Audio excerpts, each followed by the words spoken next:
It's not been an easy couple of weeks recently. Asking for actual cost increase figures as substantiation just got us the answer of consent to this amount, so progress on your building site will continue. I'm still fighting for a breakdown of the costs, but we also need our build to progress and are trying to move on from this terrible shock. I thought I'll start with an update on our water tank. I had mentioned that it was becoming an issue for it to be placed into the originally planned position near the house.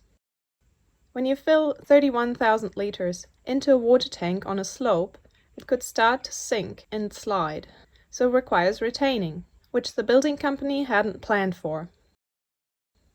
A solution is to move the tank into a different position, since retaining the original platform would cost $16,000.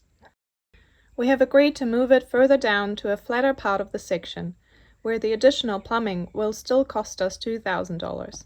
And of course the ground is now too wet for digger access this far down the slope, and they have to wait until summer to do this work.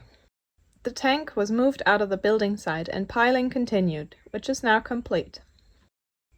We then very quickly received an invoice for the completed slab stage of our house, which in our case, by their own definition, includes a completed floor of the house to be ready for framing. Our build is nowhere close to completion of the stage, and we won't be paying for incomplete work. The footing for the engineered block retaining wall was dug. Then the steel delivery was delayed for several days, but eventually got installed. Concrete for the footings was meant to be poured Friday, then Monday. By end of Tuesday, guess what? Still no concrete. When there was no sign of concrete by Wednesday, I got concerned that council could be the reason for these delays, and I phoned them up. It was quite the surprise to find out that the inspection for the steel rebar had failed 2 days ago. Yet the project manager didn't even tell us. More steel had to be installed to meet the requirements in the plans. That afternoon we finally received a response from the project manager, but instead of admitting the failed inspection, she said, "The council inspection for footings is just hard to book at the moment." Well, it wasn't. It already happened and failed. Being lied to like this makes us really angry, and from all the recent experiences, our trust in this company has completely run out. Of course, the next available date for the council re-inspection was a week later, on the day of another heavy rainstorm.